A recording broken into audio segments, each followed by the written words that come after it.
when you're selecting companies, when you're picking individual stocks, you want to obviously if you're putting in this much work, you want to make sure you earn above average returns. Okay, but that requires you to put in a little bit of work. So it's actually very simple. Okay, so Peter Lynch, he's a great investor. He's the guy that runs Fidelity Investments. Wrote a couple of books. Highly recommend his books.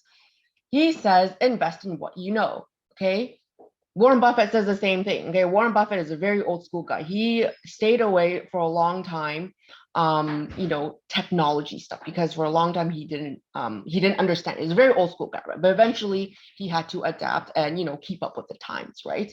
But he says invest in franchises, and we're gonna go through what that means, what franchises are. We're not talking about McDonald's franchise.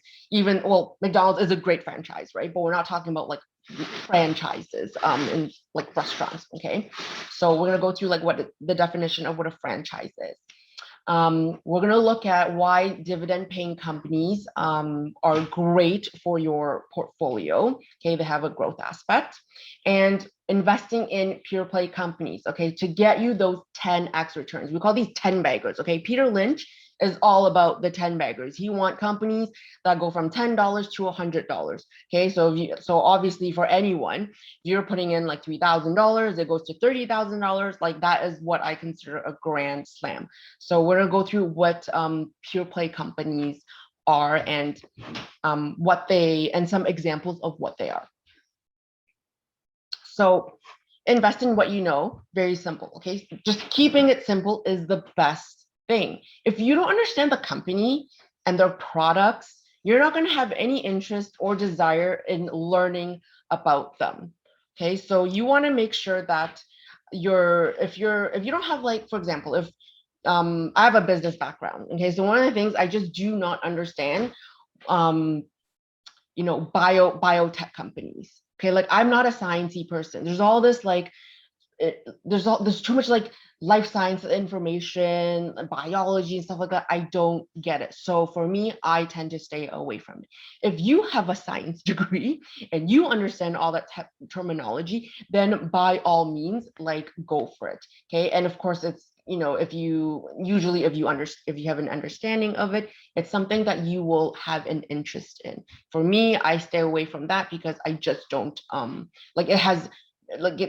just have no desire, because it's just like too complicated for me. So invest in what you know.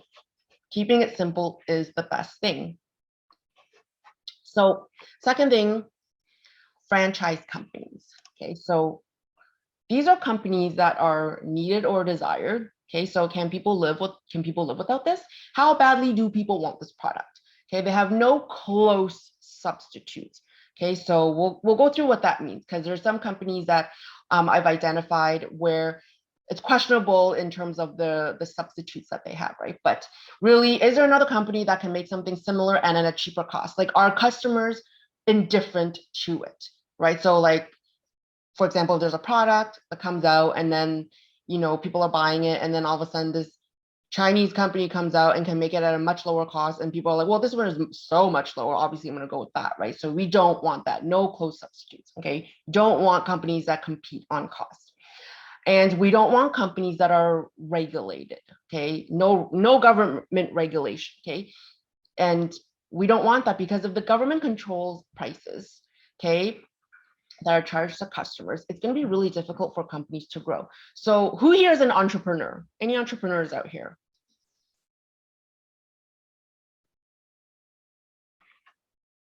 I know, of course, Lindsay is. Of course.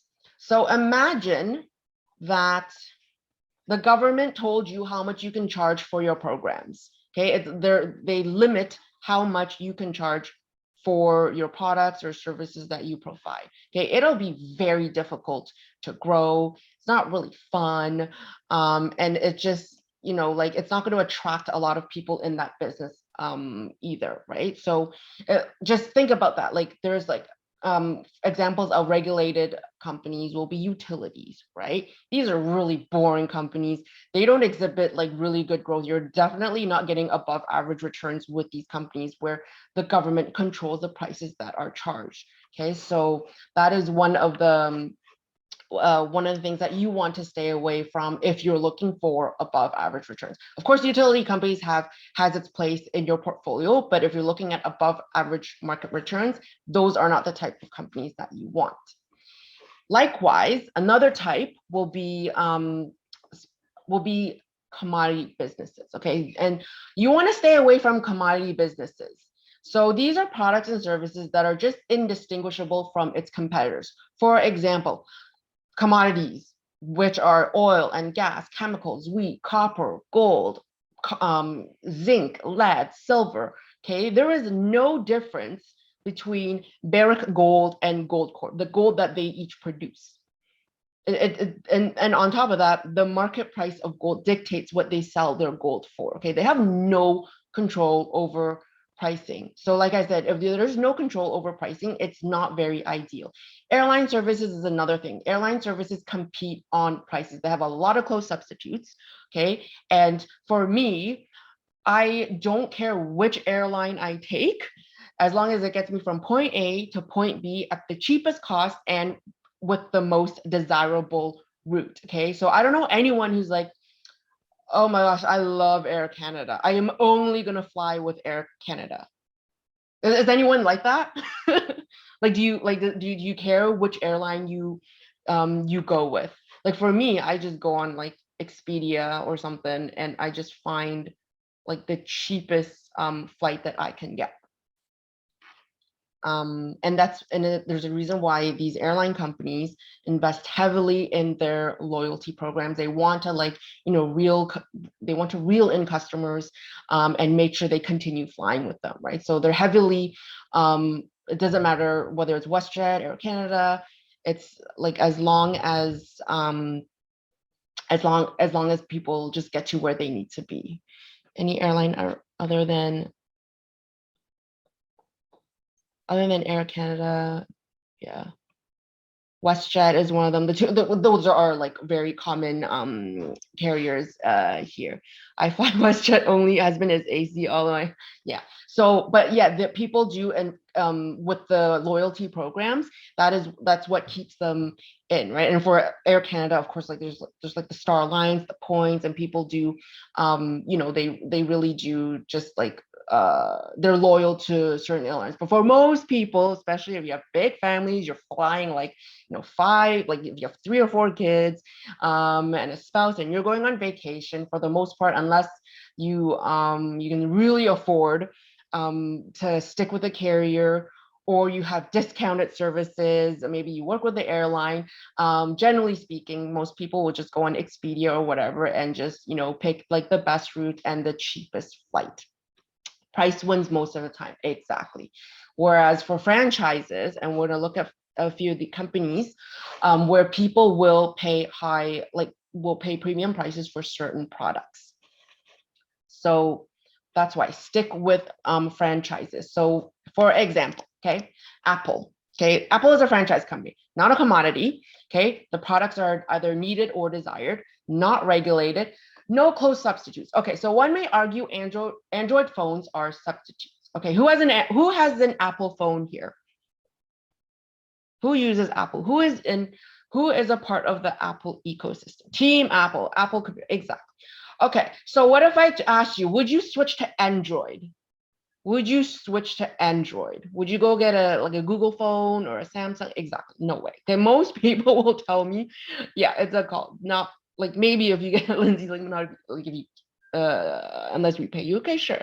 Everyone has a price, right? Only for phones, not for computers. Yeah.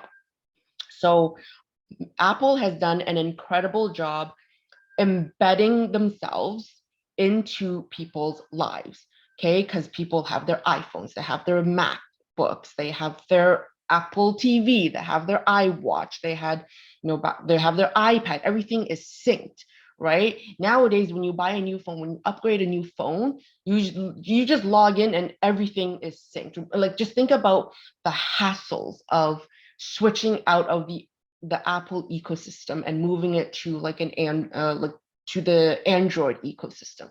It's a hassle. Okay, this is what we call high switching costs. And for companies that have high switching costs, which basically is if they cause a massive inconvenience, and it's not just cost, it's time-wise and just like general convenience, people will say, hell no. Okay, so that's why when it comes to substitutes, think about this. Think about it that way.